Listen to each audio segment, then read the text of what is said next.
Welcome to Psych Talk. I'm your host, Dr. Jessica Rabin, a licensed clinical psychologist. If you are a mental health professional, student in the social science field, or just interested in psychology and mental health, this podcast is for you.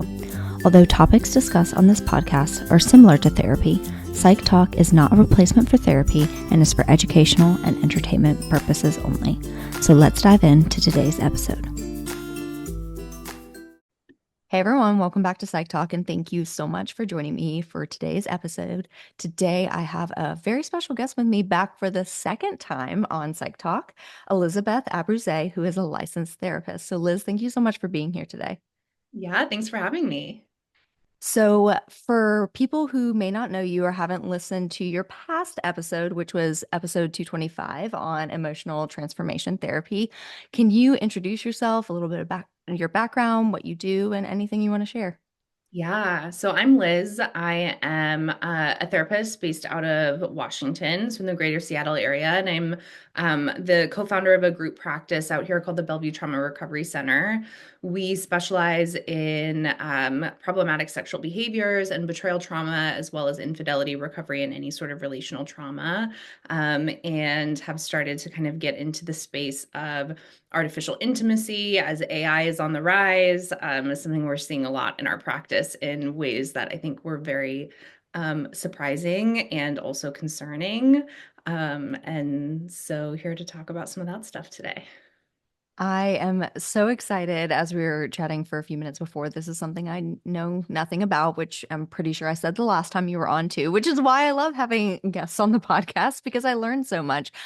So with that being said, like what is artificial intimacy and how have you seen it show up in your practice? Because it sounds like, and correct me if I'm wrong, you just naturally started seeing this coming up more and more with clients, and it wasn't necessarily something you sought out to learn more about or specialize in.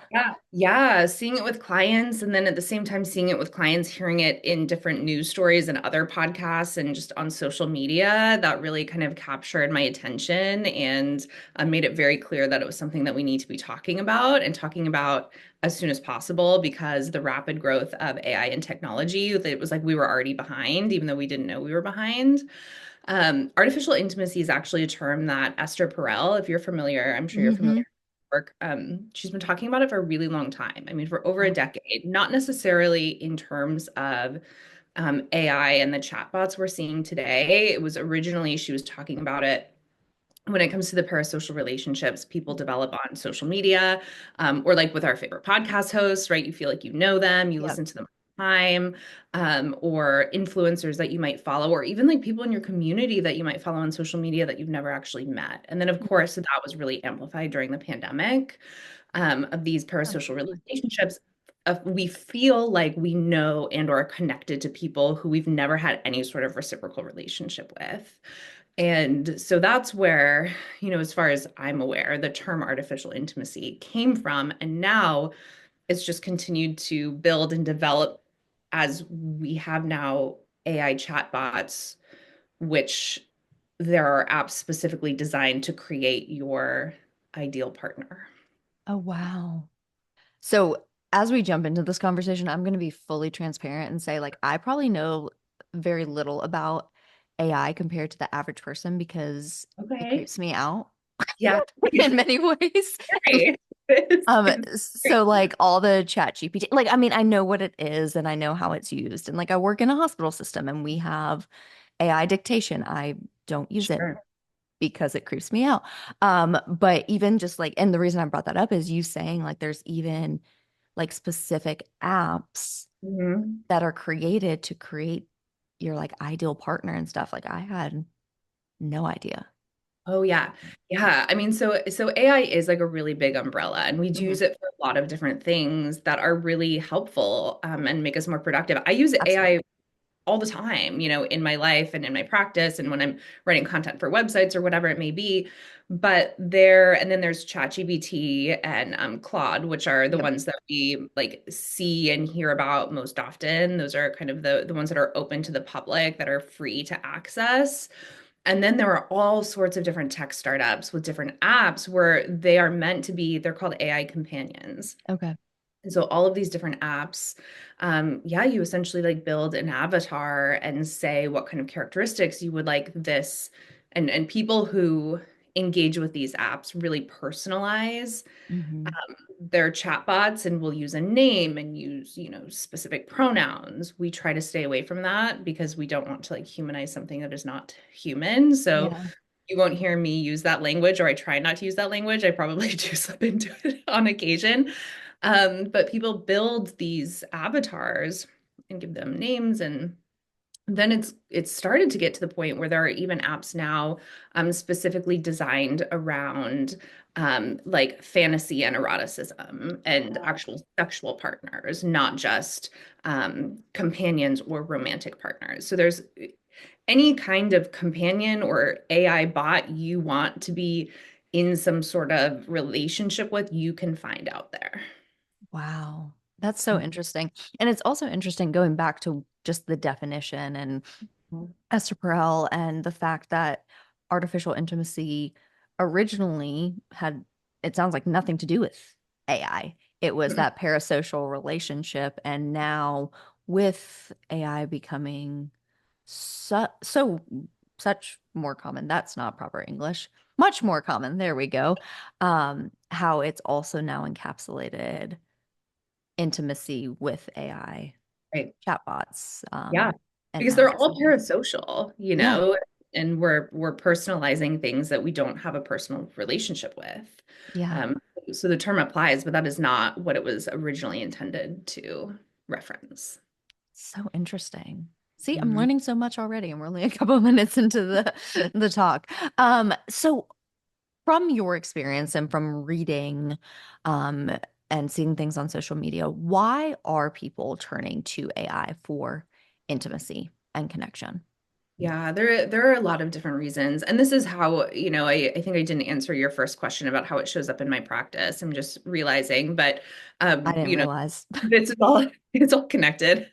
A lot of it is based in, at least from what we're seeing in the research and then in my personal experience, my practice is from attachment trauma. Okay. Um, so, having parasocial relationships that are that feel reciprocal and that elicit the same emotions that we Mhm. have in real human reciprocal intimate relationships, but they're less risky. Yeah. An app will show up for you 100% of the time, whenever, wherever, with limited to no conflict, Hmm. with no challenging of your thoughts or ideas. I mean, like you're picturing a world where you have a partner who is always there for you every minute of every day, 24/7, no matter what, and has no needs themselves. And Yeah. so there's no, well, I shouldn't say no, and we can talk about that at some point too, but limited risk, right? Yeah. And so people who have trauma, especially relational trauma or attachment trauma, it's really attractive. It meets Hmm. needs. It is much safer than being in a relationship that is real and human because there's risk and vulnerability. And, if there's insecure attachment at play, those attachment styles get triggered in Mhm. human relationships where they don't the same way with an app. Yeah. That's No, why I that, think people are drawn to it. yeah, no, and that makes a lot of sense, especially if you're looking at it through an attachment lens or a trauma lens. Like there is a lot of risk when it comes to intimate relationships, even for people that don't have attachment trauma. Like there is a lot of risk that comes in being in a relationship, whether that's romantic or friendship, because you can get hurt by them, or maybe you find out they're not the person that you thought they were. And if you're making a connection with a chatbot, especially I'm reflecting on what you shared earlier of like when you can kind of create your ideal Yes. partner. Yes. Characteristics, personality traits, even what they look like. They'll create like a little avatar in the app of what that person would, in theory, look like. Yeah. I would also imagine it is less scary for people that may have like anxiety about getting into a relationship or Yeah, social anxiety. And maybe they're like, well, I can't meet people because I'm scared to leave my house or leave my apartment or whatever it is. And it's like, but I yearn that connection because we all yearn connection. And so it's, I know you use the word risk, but it's less risky also from the standpoint of like putting yourself out there.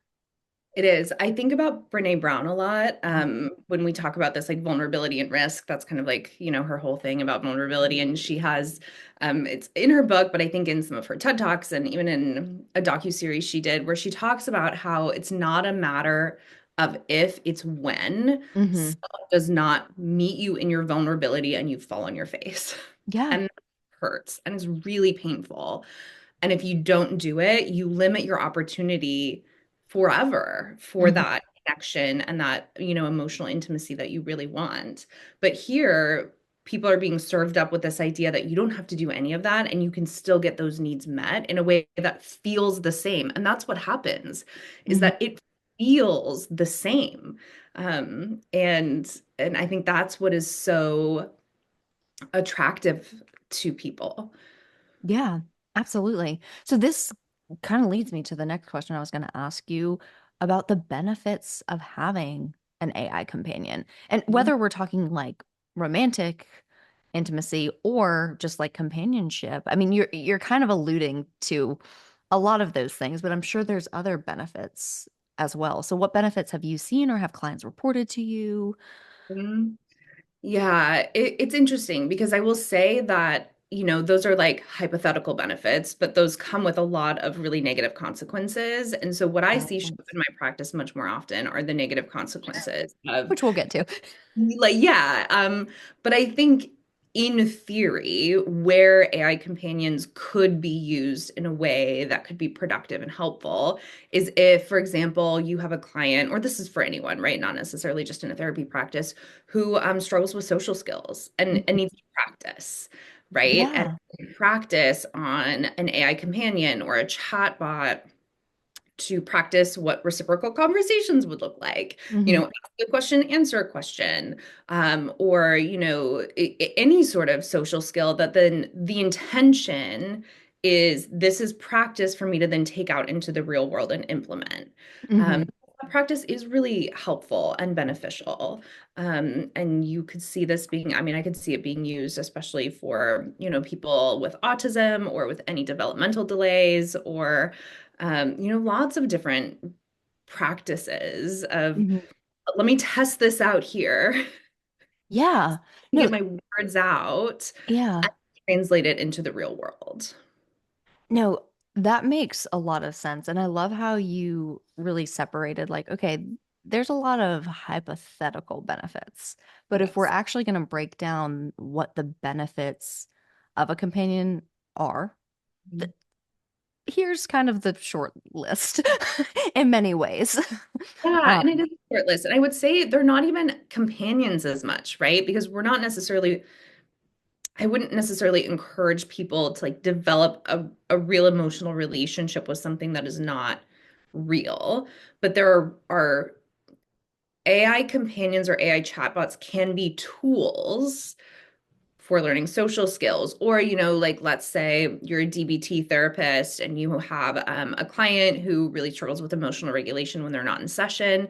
Sometimes it's really hard to think of those DBT skills when we're dysregulated. And if you could type into your app, give me 3 DBT skill options to choose from, or walk me through a guided meditation, amazing. Use it as a coping skill or use it to help support whatever your therapeutic process is. But that's different than developing a relationship with. yeah. Absolutely. Well, and even just hearing you make that distinction, it's like, what is the intent and purpose? And you were kind of alluding this earlier when you were saying, like, I'm going to practice social skills with the purpose of going out into the real world. But like, am I using this companion as a tool in my toolkit, or am I using this companion to replace other relationships in my life? Yes, to replace or to avoid. Yeah, exactly. Yeah. So I guess that brings us to the negative consequences of This might be a little artificial. longer. That's fine. I mean, this might be part of the bulk of our conversation because as you said, like these are the things that your clients are bringing up to Mhm. you. And I would imagine a lot of the hypothetical benefits in reality are negative consequences, but that's just Yes. what I, Yeah. People definitely come into session where I saw it being used the most, which is what like piqued my interest at first in my own practice. And then the more I started asking questions about people's AI use, because they think it's so okay and productive that they're not talking about it in therapy unless you specifically ask. And then when I started specifically asking, I was like, oh my gosh, this is actually really prevalent in so many people's yeah. lives, and I just didn't even know it. But where it first started popping up is I would have clients who, say I could only see them twice a month. They would be Mhm. like, okay, well, I was using, and then they kind of shorten it, right? Like I was using chat, because I couldn't talk to you. And so I would put what I needed, or I would like detail this argument with my partner, and then I would detail our attachment styles as far as I understand, and then I would ask like what I should say Okay. in this conflict that, doesn't trigger my partner's anxious attachment or avoidant attachment or whatever it may be. And I was like, oh, interesting. And sometimes they would detail back what Yeah. chat said, and I would be like, okay, that's not bad. I could get behind that. That's probably similar to what I would say. And then there were times where I was like, whoa, Hmm. that that's not something that I would have advised you to do. Or, we need Hmm. to remember that all AI it's a reinforcement loop. Yeah. It mirrors back to you what you put into it. And so Hmm. it's not this unbiased third party that people think it is. Um, Correct. it is very much biased, and it's biased from your own lens. Hmm. And so that was where I first started seeing it come up. And then as I started to, we incorporated it into our intake paperwork, we ask about AI use. Wow. And so it started coming up more and more. And, in my practice, generally, we work with a lot of attachment trauma. And Hmm. so it's not shocking that it was something that was coming up pretty often. But, it started to be, we had one client who was using it as like a form of exposure therapy. Okay. Um, or, trying to get the AI to emulate another person in their life. The creator of Replica, which is one of the most popular AI chatbot apps, actually developed the app after the death of her best friend, Oh, so that wow. she could she imported all of their text conversations and then created a chatbot that would respond to her the same way this deceased friend would.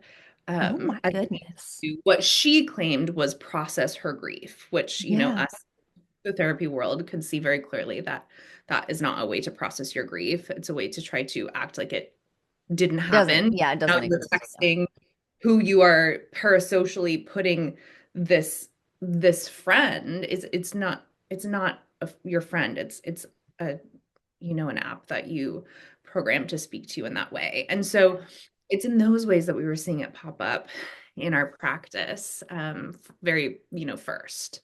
Yeah. I honestly, I'm like mind blown and so also have like a lot of thoughts, but also have no thoughts at all. Because I mean, okay, talking about like AI and therapy, like this is all over social media. People will be like, "Oh, ChatGPT is a better therapist than I've ever Yeah. had in my life," or like, Just because they it gets me. tell you what you want to know Yeah, or like what you want to hear. yeah, and I hear that a lot, like, "Oh, well, ChatGPT gets me," and it's like, well, yes, because it has learned, and I love that you highlighted it's not an unbiased Mhm. source Mhm. because it is going to parrot back what you put in. It's going to get to know you. I don't know if you saw that social media trend. It probably only happened a month or two ago. Um, I didn't do it, but it's like where you put into ChatGPT, like create a caricature of me based on what you know. And like and it's like, even if you don't use ChatGPT a lot, like it was taking information that it's gathered from, I don't even know where, to create these images. And so clearly, like it's learning you Mhm. and responding in ways that it knows are going to validate you or, you're going to be receptive to. As I'm talking, I would imagine I'm thinking of kind of like the dopamine hit and like Yes. addiction. Yes. And So so, it's of also course, dopogenic behavior. On yeah, top of all of that, it is also dopogenic. That is true.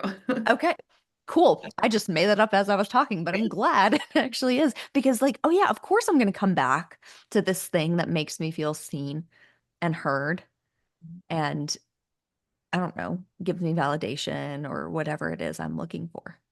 Right. Well, and then that's where you start to dip into that kind of behavioral addiction world. And of Hmm. course, not everyone who uses these chatbots fits into that category. But, another specialization of my practice is the out of control and problematic sexual behaviors. That can often look like compulsive porn use, for example, where clients will watch, 5 to 8 hours a day. And then they're not going to work and then they're not taking care of their basic needs. And that happens with AI chatbot use as well. Hmm. People find themselves spending less and less time outside of their house, spending more time on their app, feeling panic when they're on an airplane that the Wi-Fi is not working because they can't access their chatbot, and it's concerning. It's Hmm. all consuming very quickly because, like, of course, it feels really good. Yeah, yeah. I I love that you just brought up some of that like isolation, social withdrawal, anxiety, because I was thinking about that, especially when we were talking earlier about like what would attract people to have an AI companion. And we talked about, it's less risk than other forms of intimate relationships and things like that. And as you were talking, I was like, I imagine it can be so isolating for people who are spending a lot of time, talking to their chatbots. Or maybe I know I brought up social anxiety earlier. It's just going to reinforce, like, oh, I don't need to go out in social situations or the world, which Right. we know as therapists, if you have social anxiety and you avoid social situations, your anxiety is just going to increase when Correct. put in those situations. But I didn't even consider, which makes a lot of sense. Like, if you're in a place without Wi Fi, the anxiety Yeah. that The alone will Yeah. cause. Yeah, absolutely. And then there were all of these other things that started to happen, which we've seen a little bit in our practice, not as much. I see more of these stories. Actually, there have been a lot of news stories about this because there have been a lot of lawsuits about this Yeah. against the companies. But I think this happened to Replica. This happened to a lot of different tech startups because tech startups pop up overnight and they disappear overnight. An app can be there one day and gone the next day. And so what was happening is people were developing these chatbots that they were personalizing and entering into these parasocial relationships with where they felt real. I mean, they will talk about it like, this is my soulmate. I mean, it is that intense. Hmm. And all of a sudden there's an update on the app and the personality of their chatbot is gone, Wow. or Okay. that company loses funding and they go to Mhm. log onto their app and the app doesn't exist anymore. Wow. So Yeah. things that people obviously weren't accounting for because we think, even though we know because it's all around us in our lives, that technology is is safe, it's consistent, it's not going to fail you, even though again it fails us all the time. But Yeah. this is the expectation was this chatbot that I've developed and I have curated and I've spent months creating this personality to best support and validate me in all of the ways that I want, one day is just gone. Hmm. And I've already been isolated from all of my human relationships Yep. because I was using this chat bot. And now what? Yeah.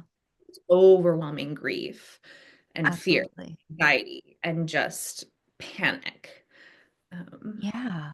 Well, and I'm even reflecting on something you said earlier about like uh attachment trauma. Mhm. And so I'm thinking of someone that, may have been abandoned, whatever that looks like, or has developed insecure attachment or anxious attachment, and they invest their time and energy into an app because of all those things you said, like, oh, it's not going anywhere, it's not a real person, there's less risk. And then they wake up one day and it's gone. That is another loss that is going to mimic, even though not the same situation, previous attachment traumas. Yes. It just reinforces the previous attachment traumas, right? Mhm. So that fear of abandonment, there's, phrases like, I'm so unlovable, not even a robot will show up for me, because then even though obviously it's not that person's fault that Yeah. the app does not exist anymore or that, things got reset, it felt and feels like the same thing as a real human relationship that then Mhm. disappears. And so all of the symptoms of that trauma are exactly the same. They're Yeah. exactly the same, but then without the social support of someone saying, "Oh my gosh, I'm so sorry you lost that person," or Yeah. "How can I support you through this?" It's that was an AI app, get over it. And so Yeah. then there's shame Hmm. and more isolation because they can't even talk about this grief and loss that they are really experiencing. Hmm. What you just said there was literally what I was just thinking about with regard to even being open about the loss. Like, because I can imagine for some people, their question, like, why am I even so upset about Yes, this? It's correct. just an app, it's just a chatbot. It wasn't even real. But even if they're able to like logically recognize that after the fact, the reality is in the time that they were investing, it felt really real because AI does a lot of human-like things. Well, and it's designed to, right? Yeah. Like it is designed for us to develop emotional attachments to. So it is a real emotional attachment that is no different than any emotional attachment that we would form with a person. The problem is it's not actually it's not a real relationship. Hmm. Yeah, absolutely. Yeah, and then I was just, I mean, you brought up the shame from others, and then I'm sure there's self-imposed Yep. Yeah. shame, whether that's reinforced by things other people have said or internalized shame because they're like, oh my gosh, I've isolated myself. I've lost my human connections. So I don't have anyone to talk to. I let this app like do that. Yeah. And yeah, I just imagine like, I don't know, there's so many negative emotional consequences that Yeah, can it's come from really this. complicated. And I think that's why it's so important as therapists that we come at any treatment related to artificial intimacy from a very trauma-informed lens that's not pathologizing, that's tech-informed, that, shows some sort of recognition that these are real emotions. And we Mm-hmm. can't invalidate some of the real emotional experience just because we can't relate to having feelings Mm-hmm. for an AI chatbot. Yeah. So we've been talking a lot about like trauma and attachment, and we've kind of started talking about this, but specifically when thinking about people who have a trauma history, who have insecure attachment, who have compulsive sexual behaviors, which I know you mentioned, but we haven't really talked about explicitly with regards to artificial intimacy. How can these relationships with chatbots really be confusing or destabilizing for those individuals with that trauma attachment history and or sexual compulsive behaviors? Yeah.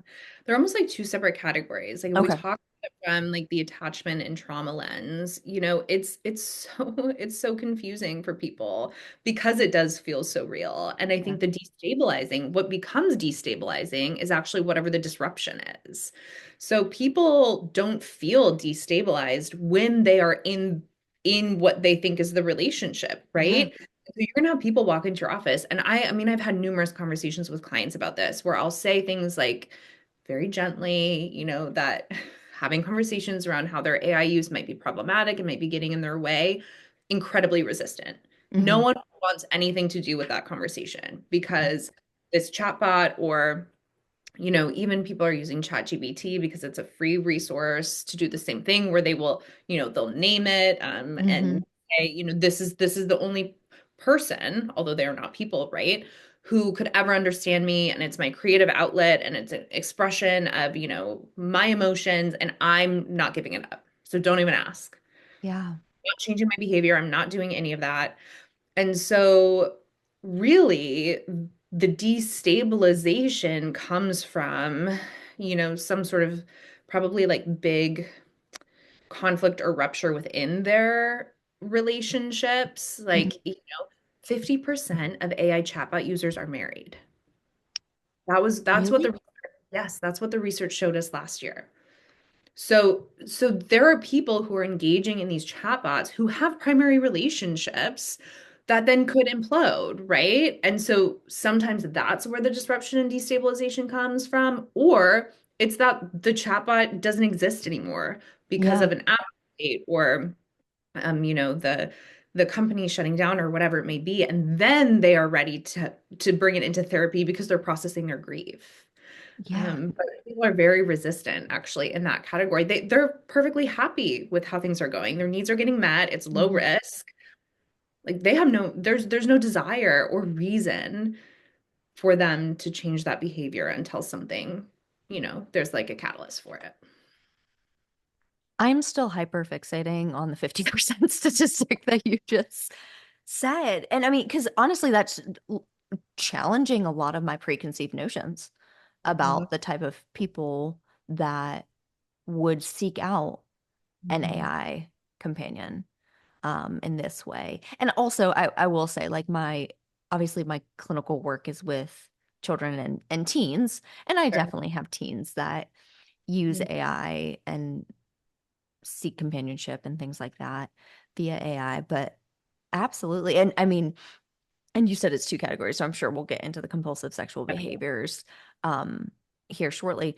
But you sharing that is making me reflect on not necessarily our past podcast episode, um, but I've had also your partners on the Yeah. podcast as well, and just you know the fact that a lot of people that struggle with compulsive sexual behaviors are also in relationships, and it's a disruption in that partnership as well. So I'm just seeing this like Right. mirror image, so to Yeah. speak. It's not the same compulsive behavior or um whatever disruptive behavior, but yeah, you have this partner, needs aren't being met. And I don't Right. know if that was the intention of people seeking out these companions, but typically I would assume it's some type of need And there's a or reason, right? There's a yeah. reason everyone is doing it. And their reasons might be different, but usually it is. It's some unmet need. It's the same way we talk about a fair recovery, right? Mhm. It's like what needs were not being met in this relationship that led you to these behaviors. Although that is not an excuse for the Correct. choices you made, it is an explanation of how you got there. And it's very similar. And so it's also showing up in that infidelity recovery, betrayal, trauma, problematic sexual behavior world because now you have people who are entering into intimate relationships with AI chatbots, and that attention is no longer going to their primary relationship, and Mhm. now their partner feels betrayed by that. And again, Yeah. you have this whole community of people saying, why does it matter? It's just an app. Yeah. Why do you care so much? Why is this so traumatic for you? Yeah. I would, yeah. Oh my gosh. No, I'm just taking in everything you're saying because I'm just like thinking about all the layers. Like there's the layer of the person Yep. engaging with the Mhm. chatbot. If they're partnered, how the partner must be feeling, assuming, there is a rupture, like we were just talking about. There's the friendships or lack of friendships. And, people like to give their opinion, even if they're not close to the person anymore. All over the place. So, you know, I don't know, there's just so many layers of consequences that can come out of AI companions. Yeah, yeah, there are. And then with that problematic sexual behavior category, right? So if we're talking more compulsive use or someone who would fall into the compulsive sexual behavior category more, it's just another means to engage in those behaviors Yeah. in a way that is honestly a lot more easily accessible. And so then it makes it more attractive, but then ultimately potentially more damaging because there are less barriers, or less Mhm. hoops that you have to jump through in order to engage in those behaviors. And it's also safer objectively than, a lot of the behaviors that people engage in who fall into that category. And so there's like Yeah. some harm reduction there, which I guess we can be like, that's not necessarily a bad thing, um, Yeah. from that perspective. But it's the same idea as like we have this computer that can do anything we want it to do anytime we want, just in our pockets all the time. Yeah. Um, Yeah. anyone who is susceptible to any sort of compulsive behavior is at risk for Mhm. falling into some sort of compulsion using an AI chatbot. Mhm. Yeah, I mean, thinking of the accessibility, that absolutely makes sense. And yes, I would agree. It's probably harm reduction compared to some other behaviors. And um, it's still, I mean, if you kind of said this earlier, if you're spending all your time engaging with this chatbot, causing you to isolate yourself, I would imagine if we're thinking specifically about like the compulsive or problematic sexual behaviors, say somebody's engaging with an AI chatbot in a Sexual, sexual yeah, which manner. there are apps specifically for sexual partners. Okay.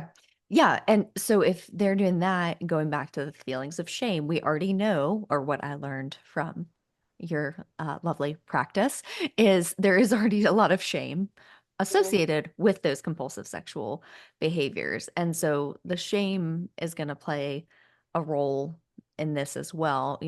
Isolation, withdrawing from people because they don't want people to find out, or because they need to get certain needs met.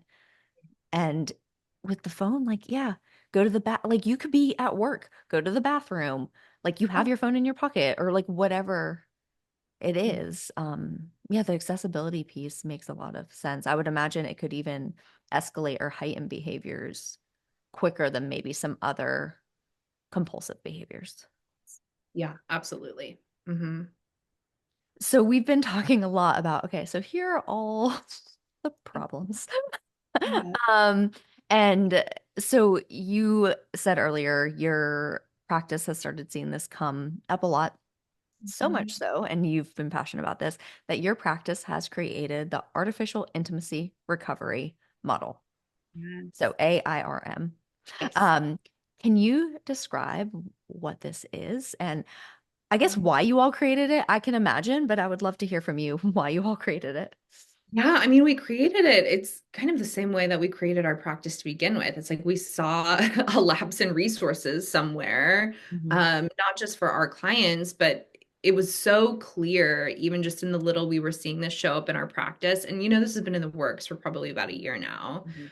So a year ago, we were not talking about AI chatbots the same way we are today. Yeah. And it was so clear that this was just going to become a really, really big issue. Yeah.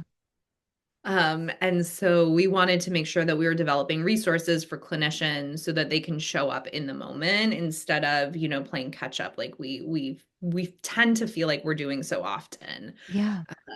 feeling like we're behind the curve on figuring out how to treat some of these things. And so we created the artificial intimacy recovery model to help support kind of this emerging artificial intimacy and the prevalence of AI chatbot use.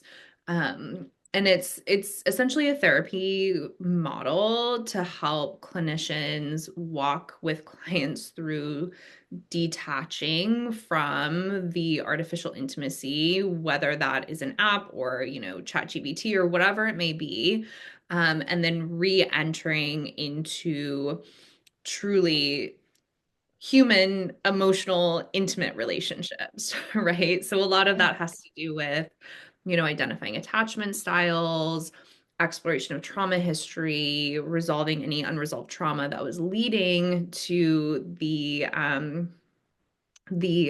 needs that were being met by the AI, Yeah. that felt too scary to, lean on other people, Hmm. or lean on people at all to get those needs met. So it's a lot of like exploration of that narrative, kind of therapy, rewriting of the story, Yeah. identifying, those needs that were being met and seeing how they can be met elsewhere. Hmm. Um, Grief too. There's like a lot Yeah. of grief saying of the loss of that relationship or what felt like a really, really authentic relationship for them. And then those tangible tools to re-enter kind of the real world that we would like everyone to be living in. Yeah. I love that so much. And as you were talking, you know, obviously a lot of the tools you are pulling from are tools that we already know and Yes. have. Yes, exactly. However, like AI was never talked about when I was in grad school. I don't know if it was ever talked about. Yeah, It didn't exist. yeah, yeah. And so I don't know, not to date myself, but like, and like, I even feel like, and you are much more in this realm than I am, just from your research and stuff. But I feel like over the past year, it has exploded even more. Like, it was coming up, but like, even I know we're not talking about this, but like the quality of like AI generated images and videos. Yes. Like, I feel like a year ago, you can be like, that's AI because the person has like seven fingers or like a third arm. And Mhm. now, like, there are people, I'm putting this in quotes, Yeah, that have garnered like hundreds of thousands, if not millions of followers on social media, and they are all AI. correct. And Yeah. it's like becoming so realistic. So, of course, like, as clinicians, we have to learn how to navigate therapy and working Mhm. in this new AI world with our Yeah. clients. Yeah, absolutely. And we kind of use the phrase like being tech informed. I'm Okay. in the Seattle area. And so a lot of our client base work for Amazon and Microsoft and Meta. And like our office is like right in between all the campuses. And so, it's something that's just really familiar to us and our clinicians because of like the community that we live in. But I know that that is not true for most people across the country. We're in a huge tech hub. And so Yeah. even just from learning and having our clients teach us things about technology, we just kind of naturally become a little bit more tech informed. But with this AI stuff, it's like we really need to go out there and get the education so that we can understand, so that we can support in a way that's trauma informed and not perpetuate any shame someone might already be feeling. And so, Hmm. really, the training program for the model, like level one is pretty basic education on AI, on artificial intimacy and chatbots and what they look like and how they work, and different diagnoses that you need to rule out and the theoretical orientations that we pull from in order to create those tangible interventions. And then level two is more of those tangible interventions, right? It's like, now here's all the information. What do we do with it? Because there Hmm. is so much, like, we do have to catch up and learn Absolutely. just kind of the basics about AI and artificial intimacy before we can even talk about what interventions to use. Hmm.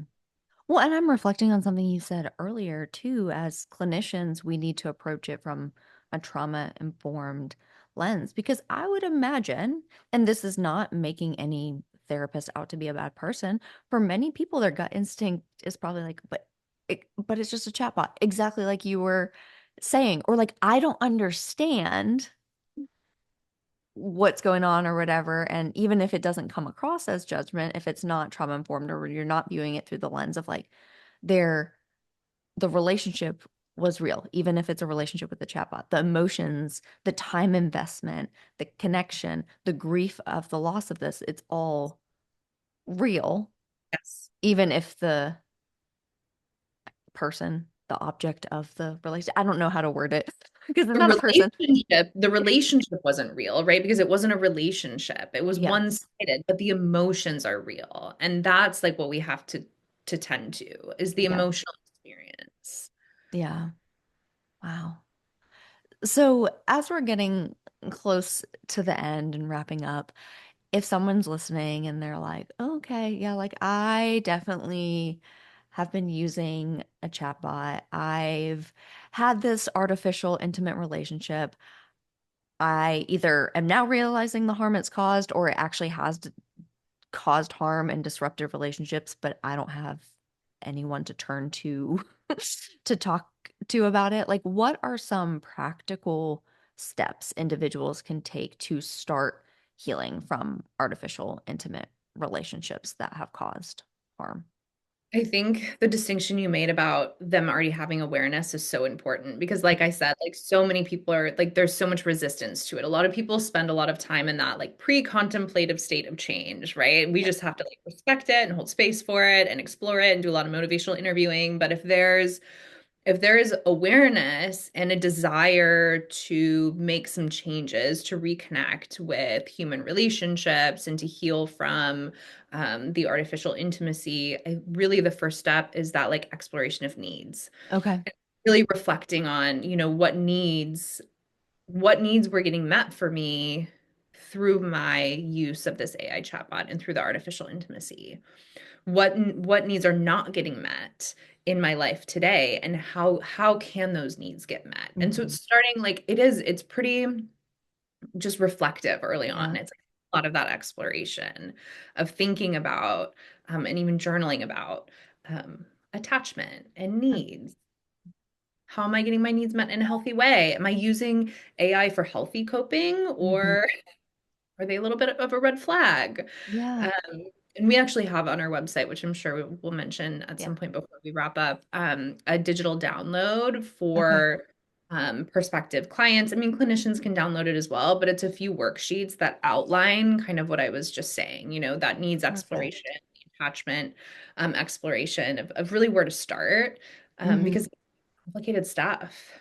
Oh, absolutely. And I mean, I think for so many things in life that we want to change or work through, awareness is the first step. Because if we're not Yep. aware of something that something needs to change, we're not going to change it. Do it. Yep. Yeah. But then I love those practical tips because, like, okay, now I am aware. What do I do with that? So I love like what needs were met, started journaling, you know, maybe what even like attracted me to start this in the first Yeah, place. why? Why was I drawn to the AI in the first place? Or how did you get involved with it in the first place? Sometimes, it's as simple as like your friend was talking about this cool app, and so you downloaded it just to see what it was about, and then all of a sudden you're really sucked in. Or did you go and seek it out intentionally? Yeah. It's really that's some of that narrative, right? Of like, Mhm. what is the story of your AI use? How did you get here? Yeah, absolutely. Well, Liz, this has been such an enlightening conversation because I have learned so much from you. As we're wrapping up, is there anything I haven't asked you about that you want to touch on, or anything maybe we touched on that you want to expand on with regard to artificial intimacy, your recovery model, anything like that? I I don't think so. I mean, I think it really is just encouraging people to remember to have patience when Mhm. working with these clients, because you're going to be in it with them for a while. It's going to take a lot of time for them to um, really explore and make the choice to separate themselves from that artificial intimacy if there isn't a really obvious disruption that brings them into therapy. And so just to hold space for that and not push too hard, because if you push, they're not going to come back.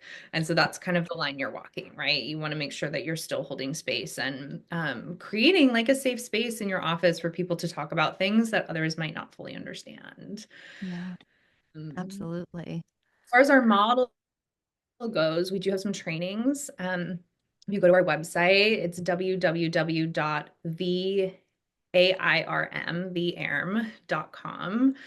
And we have a certification path for the AIRM model. You can Okay. be a artificial intimacy recovery therapist. Okay. So that is it ends up being 4 full days of training. There's a level 1 training and a level 2 training. Level 1 is that foundations training that I was talking about. Level 2 is more application for those interventions. I think by the time this podcast comes out, our live level 1 training will be over, but it will be Okay. available on demand for people. Nice. And then our live level 2 training will be in August. Okay, wonderful. So I'll put that in the show notes. Is there any other places people can connect with you, or any other resources that you want to share and have me put in the show notes? Yeah, on our website, we also have a couple of webinars that are on Okay. demand now. One of them is a pretty basic 2-hour webinar on artificial intimacy. It kind of gives you an idea of, it's a good place to start. Okay. A good place to start if you don't have a lot of time, but you want some like quick knowledge on this stuff. We also have another webinar on betrayal trauma, specifically related to artificial intimacy. That's just kind of within our niche there. Um, and You can also follow us on Instagram at the.erm, or reach out to us via email at um, erm@thebtrc.com if you have questions or anything you want to chat about AI. If you just want to Awesome. do some research, we're happy to do that too. We got a whole list of it. Wonderful. So I'll put all of those in the show notes of this episode. But Liz, thank you so much for coming on. It was great chatting with you again. And like I said, I've learned so much about artificial intimacy just from this conversation. So I know that the listeners have learned a lot from you as well. So thank you for taking time out of your schedule to be here and sharing your knowledge on this ever growing topic, it seems like. We're not going anywhere. That's what I keep telling people. It's like it's not going anywhere, and so we need to get on board, whatever Yeah. that looks like. Yeah. I Gonna love be. that. Yeah. Well, thank you for being here. Yeah, thank you so much for having me. And thank you, the listeners, for joining for today's episode of Psych Talk. And I will catch you in the next episode. Bye. Thank you for listening to today's episode of Psych Talk. Please rate, review, and subscribe to the show. And if you enjoyed today's episode, please share it with a friend. Don't forget to follow me on all socials at Jessica Lee, PhD, and the podcast at Psych Talk Podcast on Instagram.